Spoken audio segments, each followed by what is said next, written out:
જય સ્વામિનારાયણ. હું ખાચર પરત હાલ મોટા કોરડા ગ્રામ પંચાયત હાઈસ્કૂલમાં રિટેલ ટીચર તરીકે છે. બરાબર, તો આપણે હવે રિટેલ વિષય વિશે વાત થોડીક કરીએ કે જ્યારે રિટેલ એટલે શું છે અને વિદ્યાર્થી રિટેલ રાખે તો એને શું પ્રોફિટ થાય, શું ફાયદો થાય. બરાબર, ભવિષ્યમાં કઈ રીતે એને એક કારકિર્દીનો માર્ગ મળે. કારણ કે તમે ભણતા હો અથવા તો કોઈ પણ વ્યક્તિ કાંઈ પણ ભણે છે, બરાબર, તો એનું મેઇન કારણ શું છે? ભણવાનું કારણ એટલું કે ભવિષ્યમાં આગળ જઈને મજૂરી ના કરવી પડે અથવા તો કોઈ સામે એને ઝૂકવું ના પડે.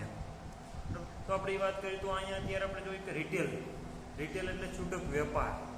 બરાબર, આજના સમયમાં આપણે જોઈએ કે ગવર્મેન્ટ જોબને આપણે આગલા વિડીયોમાં વાત કરી હતી, પાછી જરાક તાજા થાય એટલા માટે આપણે થોડી વાત કરીએ કે અત્યારે તમે જુઓ ગવર્મેન્ટ જોબ કાંઈ પણ ચાલે છે તેમાં તમે જુઓ કે કોઈ 10,000 જગ્યા હોય તો 10,000માં 10 લાખ તો ફોર્મ ભરાતા હોય. બરાબર, એટલે જે રાત દિવસ જેને મહેનત કરી છે એ વ્યક્તિનો વારો આવવાનો છે, અથવા તો જેને રાત દિવસ પરિશ્રમ કર્યો છે સામાન્ય વાત છે કે એ વ્યક્તિ સિલેક્શન થતું હોય છે. બરાબર, પણ દરેક વ્યક્તિને ભણવામાં હોશિયાર હોય જરૂરી નથી હોતું. અને બીજા નંબરમાં કે દરેક વ્યક્તિ પોતાની ગવર્મેન્ટ જોબ પાછળ 100% ટાઈમ આપી શકીએ એ પણ જરૂરી નથી, કારણ કે ઘરની જવાબદારી અથવા તો ઘણી બધી બીજી જવાબદારીઓ હોય છે જેના વચ્ચે એક વિદ્યાર્થીને ભણવું અથવા તો 100% ટાઈમ ના આપી શકે એવા ઘણા બધા કારણો હોય છે. તો આપણે જાજી વાત ના કરતા પણ હવે મેન બેઝિક બાબત ઉપર આવી. બરાબર, કે રિટેલ સબ્જેક્ટ શું કામ રાખી. હવે 9-10માં હિન્દીના ઓપ્શનમાં આપણી પાસે હોય છે. બરાબર, હિન્દી પહેલાં પ્રથમ તો કે હિન્દીનો સિલેબસ છે એના કરતાં રિટેલનો સિલેબસ ઘણો ઓછો છે. અને બીજા નંબર કે હિન્દી છે એ ભાષાનો વિષય છે, જ્યારે આપણે રિટેલ વિષય છે એક બિઝનેસ વોકેશનલ વિષય છે. બરાબર, એક ધંધાર્થ વ્યવસાય લગતી વિષય છે કે જેમાં 9-10, 11-12 4 વર્ષમાં રિટેલ આવતો હોય છે, જે હિન્દીના બદલામાં 9-10માં આવતો હોય. બરાબર, અત્યારે આપણે 9-10ની જ વાત કરીશું. તો એમાં 9-10માં હિન્દીના બદલામાં આવતો હોય તો રિટેલ સબ્જેક્ટ છે વ્યવસાય લગતો હોય. રિટેલ છે છૂટક વેપાર. બરાબર, તો એક વ્યક્તિ વેપાર કરીને કઈ રીતે આગળ જઈ શકે એની વાત. બરાબર, અત્યારે તમે જુઓ કે ગામડા છે, સિટી છે, કોઈને કોઈ દુકાન અથવા તો કોઈ ધંધાદારી વ્યક્તિ છે તો ધંધો કરીને ખૂબ આગળ ગયો હોય. જ્યારે એક સરકારી નોકરિયાત છે અથવા તો કોઈ પણ પ્રાઇવેટ વ્યક્તિ છે જે જોબ કરે છે, બરાબર, એના કરતાં એક ધંધો કરનાર વ્યક્તિ ખૂબ આગળ વધે હોય અને એ આર્થિક સ્થિતિ એની ખૂબ સારી પણ હોય છે. એક નોકરિયાત કરતાં ધંધાર્થીની આર્થિક સ્થિતિ ઘણીવાર સારી, હા, પરિસ્થિતિ અનુસાર વાત અલગ છે. બરાબર, કે કોરોના જેવી સ્થિતિ થાય ત્યારે ધંધા ન હાલતા, પણ અત્યારે તમે જુઓ તો ધંધાદાર વ્યક્તિ ક્યાંય રાત દિવસ ભૂખો નથી રહેતો. બરાબર, એને પૈસા માટે કોઈ વ્યક્તિ પાસે બે હાથ ફેલાવવા પડતા નથી. જ્યારે પ્રાઇવેટ વ્યક્તિ જોબમાં કેવું થાય છે કે 10,000 20,000 ફિક્સ હોય છે, ત્યારે ધંધામાં એવું કોઈ જ નથી હોતું. ધંધામાં કોઈ તમે જુઓ તો તમારી આવડત છે તો 50,000 કમાઈ શકો, લાખ રૂપિયા કમાઈ શકો, અથવા તો 10 લાખ પણ કમાઈ શકો.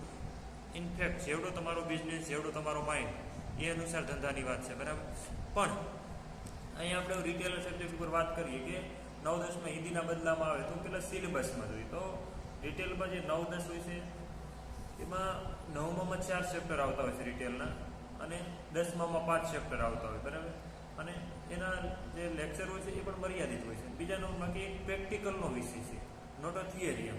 ત્યારે થિયરીનો લેખિત વિષય નથી, એમ કે પ્રેક્ટિકલ કરીને બતાવવાનું. કારણ કે રિટેલ એટલે એક ધંધાનો વિષય છે. એમાં તમે કઈ રીતે ધંધો કરી શકો છો, કઈ રીતે તમારે એમાં મેનેજમેન્ટ કરવાનું હોય છે, કઈ રીતે તમે ધંધો આગળ લઈ જઈ શકો, કઈ બાબતનું તમારે ધ્યાન રાખવાનું હોય છે. બરાબર, આવી દરેક બધી બાબતો નાની મોટી હોય છે, તે બધી બાબતોનો એમાં સમાવેશ થતો હોય છે. અને કોઈ પણ કાર્ય કરવું હોય, સામાન્ય વાત, બરાબર, તમે કોઈ પણ કાર્ય કરવું હોય તો પહેલાં તમારે એમાં શીખવું પડે. જ્યારે તમે સ્કૂલમાં ભણવા બેઠા પેલું બીજું કાંઈ પણ ભણ્યા, બરાબર, તો તમને જ્યારે સ્ટાર્ટિંગમાં કાંઈ વાંચતા નહોતું આવડતું, લખતા નહોતું આવડતું, અથવા તો કંઈ એકડા કે બારાખડી એવું કાંઈ નહોતું આવડતું, પણ સ્કૂલમાં એવા ધીમે ધીમે તમે શીખ્યા તો તમને આજ ગુજરાતી કે ઇંગ્લિશ પણ વાંચતા લખતા આવડે.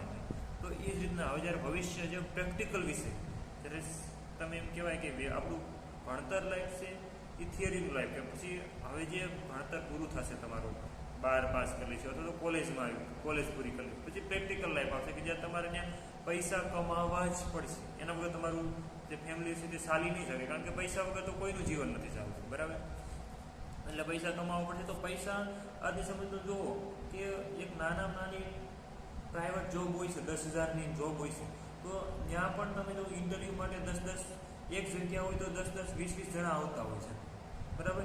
હવે 10,000ની જોબ હાટું આવતા હોય તો વિચાર કરી લો કે આપણું ફેમિલી મોટું હોય, 10,000 તો આપણે પૂરું પણ પડે એમ ના હોય. તો એ વખતે મારી માટે દરેક માટે પ્રશ્ન ઉભો હતો કે એ વખતે શું કરવું. ત્યારે જો સામાન્ય વાત છે કે શાક બકાલાવાળા હોય છે, એક બેઝિક નાનો એવો ધંધાનું ઉદાહરણ તમને દઉં છું કે એક ધંધાવાળો વ્યક્તિ છે, બરાબર, શાકભાજીવાળો છે, અથવા તો પાન ગલ્લાની રેકડીવાળો દુકાનવાળો છે, રેકડીવાળો છે, બરાબર, હોટલવાળો છે, શાની. આ લોકો હોય છે તો એ લોકો તમે મહિને જોવો તો 20-25 હજાર રૂપિયા કમાઈ લેતા હોય છે એમ. નકર તમે જો કે ચાની રેકડી એટલે કાંઈ મોટો ધંધો ન કહેવાય. તો એ દિવસના જો સારામાં સારી ચાલતી હોય તો 1,000-1,500 રૂપિયા કમાતો હોય છે પોતાનો ખર્ચો કાઢતા. તો પણ એ વ્યક્તિ મહિને 20-30 હજાર રૂપિયા તો આરામથી કમાઈ લે છે. જ્યારે એક ધંધાદાર વ્યક્તિ હોય છે એને ફિક્સ પગાર હોય છે, બરાબર.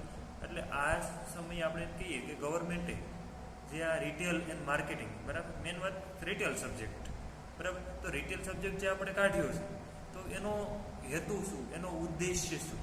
તો કે અત્યારે આપણે જોઈએ કે વડાપ્રધાન માનનીય શ્રી નરેન્દ્ર મોદીને પણ ખબર છે કે દેશમાં શિક્ષિત બેરોજગારી ખૂબ વધારે છે.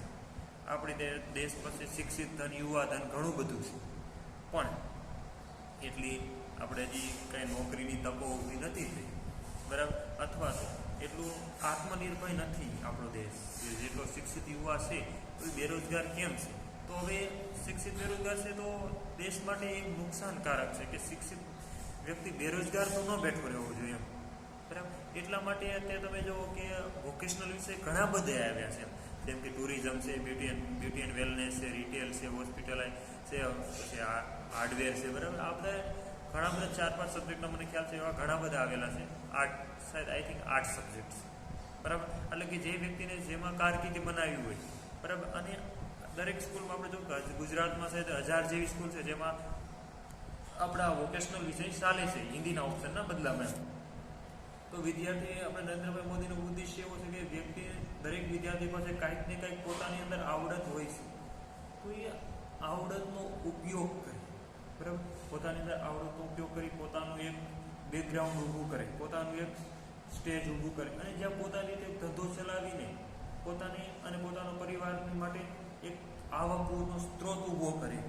એટલા માટે આપણે જે વોકેશનલ વિશે વ્યવસાયિક લક્ષી, બરાબર, નામ જ સબ્જેક્ટનું નામ જ વ્યવસાય લક્ષી વોકેશનલ વિષય છે, બરાબર. જેમાં તમે પોતાની રીતે વ્યવસાય કરી શકો, પોતાની રીતે પોતાનો ધંધો આગળ વધારી શકો, બરાબર. અને બીજા નંબર કે તમારે કોઈની નીચે ગુલામી ના કરવી પડે. એક જોબ તરીકે તમે પ્રાઇવેટ વ્યક્તિ નીચે કામ કરો છો પ્રાઇવેટ જોબમાં, બરાબર, તો તમારો બોસ હોય છે અથવા તો મેનેજર હોય છે, તમને જે રૂલ્સ આપે અથવા જે પોતે રૂલ્સ હોય એના અથવા તો જે કાંઈ પણ કામ કરાવવામાં આવે તો તમને તમારે કામને કરવું જ પડે, કારણ કે તમારી પાસે બીજો કોઈ ઓપ્શન નથી એની સિવાય, બરાબર.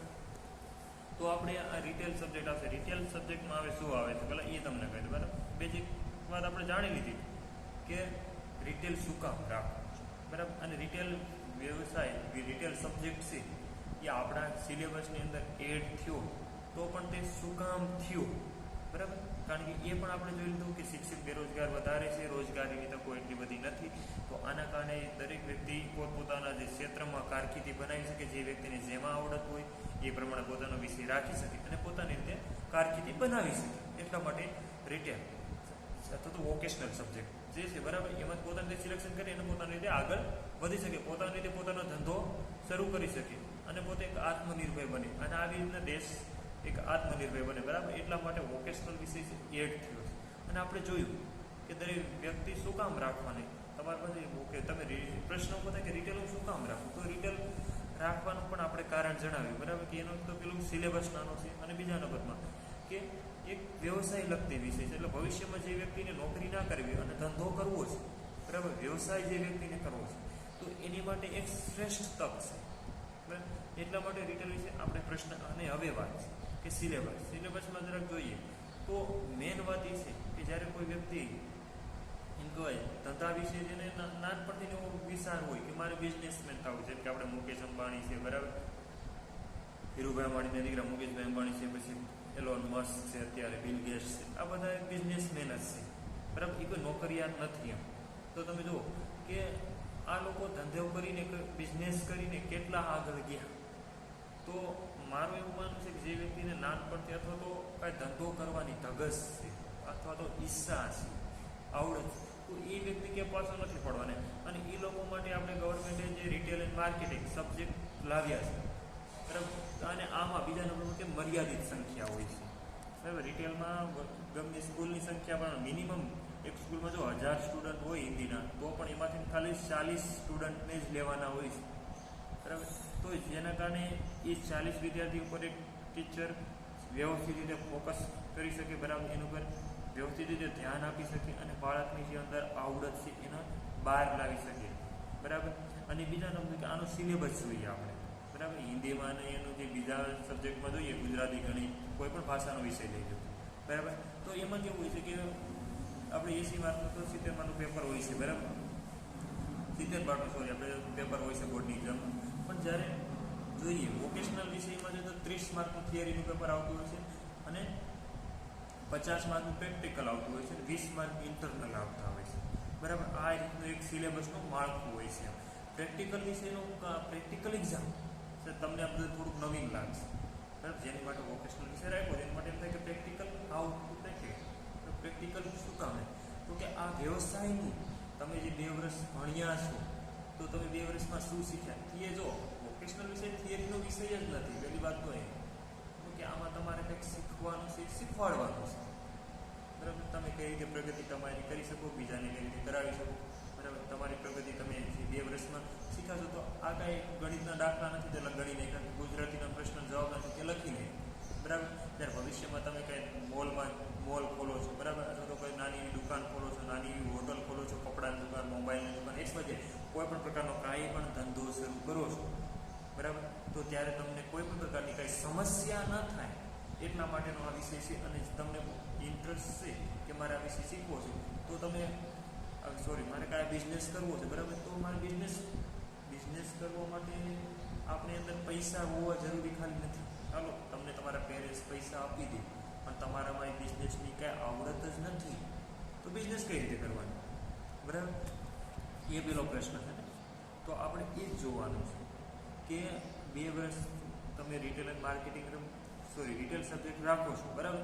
તો રિટેલમાં તમને ધંધો કોઈ પણ પ્રકારનો ધંધો કરવો છે તો ધંધામાં કઈ પ્રકારની મર્યાદા હોય છે, એને શું લક્ષણો હોય છે, બરાબર. એની વિશે આપણે વાત કરીએ. ધંધામાં કઈ રીતે વિકાસ થાય એ બધું 2 વર્ષમાં તમને લોકોને શીખવાડવામાં આવતું હોય છે, બરાબર. પછી 11-12માં આવે છે તો એ લેવલ 2માં આવી જાય. પણ અત્યારે આપણે બેઝિક વાત છે કે ધંધો કરવો છે, કાંઈ પણ ઉદ્દેશ્ય કરવો છે તો પહેલાંથી આપણું નાનપણથી નક્કી હોય છે કે મારે નોકરી કરવી છે, બિઝનેસ કરવો છે. અમુક અવસ્થા અમુક ઉંમર થાય ત્યારે આપણે નક્કી કરતા હોઈએ છીએ. તો જે વ્યક્તિને બિઝનેસ કરવાનો છે તો એની માટે બહુ સારું વસ્તુ છે, બરાબર. એટલા માટે રિટેલ સબ્જેક્ટ આવ્યો છે. અને મેન વાત આપણે ઇન્ટ્રોડક્શન જ જાય કે રિટેલ, બરાબર. રિટેલ વિશે શું કામ રાખવો જોઈએ, કોણ રાખી શકે, બરાબર. અને એનું સિલેબસ બોર્ડની એક્ઝામની દ્રષ્ટિએ કેટલો હોય છે એ બધું આપણે અહીંયા શીખ્યા. અને હું આશા કરું છું કે જે વ્યક્તિને રિટેલમાં ઇન્ટરેસ્ટ છે એ વ્યક્તિ રિટેલમાં ધ્યાન દેવાના પણ છે અને રિટેલ સબ્જેક્ટ રાખવાના પણ છે. પણ જો કોઈ વ્યક્તિને પોતાનો બિઝનેસ કરીને પોતાની કારકિર્દી બનાવી છે તો એની માટે રિટેલ એન્ડ માર્કેટિંગ એક બેસ્ટ એમ કહેવાય કે વેરી ગુડ એમ, બરાબર. એની માટે બેસ્ટ ઓપ્શન છે. અને બીજા નંબરમાં કે તમે કે પછી જો જેને બિઝનેસમાં કારકિર્દી બનાવવી છે એને પછી મેનેજમેન્ટનો કોર્સ તો કરવો પડે છે. જો આ તમે કોર્સ કરેલો હોય છે 4 વર્ષ, બરાબર, 9, 10, 11, 12 4 વર્ષ આવતું હોય છે, પણ 9, 10માં તમે કહ્યું છે 11, 12 ન કરો તો તમે ન કરી શકો. પણ 9માં બ્રેક 10માં 2 વર્ષ ફરજિયાત હોય છે, બરાબર. અને સિલેબસ નાનો હોય તો ભવિષ્યમાં તમારે મેનેજમેન્ટનો કોર્સ કરીને વધારે પૈસા બગાડવાની કાંઈ આવશ્યકતા નથી. તો તમે સ્કૂલ લેવલે જ આ બધું શીખી ગયા છો તો તમે તમારે જ્યારે 12th પાસ થાય અથવા તો ગ્રેજ્યુએશન કમ્પ્લીટ કરીને પોતાની રીતે બિઝનેસ કરી શકો. અને બીજા સત્તાથી ચાલે છે આ વિષય, બરાબર. અને ઘણા લોકોએ આમાં આગળ વધ્યા છે અને આ વિષયમાં PhD પણ કરેલી છે, બરાબર. તો આ વિષયમાં પણ ઘણા વિદ્યાર્થીઓ આગળ વધ્યા છે અને વધે છે. તો જેની માટે રિટેલ રાખો, જેને બિઝનેસ એક લેવલ તરીકે એક રિટેલ સબ્જેક્ટ રાખીને પોતાની કારકિર્દી બનાવી છે, જેને ભવિષ્યમાં મેનેજમેન્ટનો કોર્સ કરવાની કોઈ આવશ્યકતા નથી રહેતી, બરાબર. એની માટે એક બેસ્ટ તક છે. કારણ કે એક ગવર્મેન્ટ સ્કૂલમાં ચાલે છે, ગવર્મેન્ટ સ્કૂલમાં આપણે જોઈએ તો મિડલ ક્લાસના લોકો વધારે ભણતા હોય છે, બરાબર. અને મિડલ વર્ગ હોય છે એને આગળ વધવા માટે એની પાસે ભણતર એજ્યુકેશન હોવું ખૂબ જરૂરી છે. કારણ કે મિડલ વર્ગ તો જ આગળ વધી શકે જો એની પાસે એજ્યુકેશન હશે તો. અને એજ્યુકેશન સ્ત્રોત તરીકે સરકાર તમારી ઉપર આટલો ખર્ચો કરે તો તમારે રિટેલ સબ્જેક્ટ રાખવો જોઈએ. અને તમારા લોકો જે રિટેલ સબ્જેક્ટ રાખવો છે તો એના માટે હવે કાલથી હું રોજે દરેક ચેપ્ટર વાઇઝ વિડીયો બનાવીશ અને અલગ અલગ તમને રોજે 15 મિનિટ 5 મિનિટ 10 મિનિટ બરાબર સેશન વાઇઝ વિડીયો બનાવી અને ગ્રુપમાં હું શેર કરતો જઈશ કે જેના કારણે તમને લોકોને રિટેલ વિશે ખ્યાલ આવે અને રિટેલ વિશે તમે લોકો ભણવામાં ઇન્ટરેસ્ટ રાખો બરાબર. એવી આશા સાથે આપણે આશા કરું છું કે રિટેલ વિશે મેં જે સમજાવ્યું છે અને તમે લોકો સમજી ગયા છે. જય સ્વામિનારાયણ.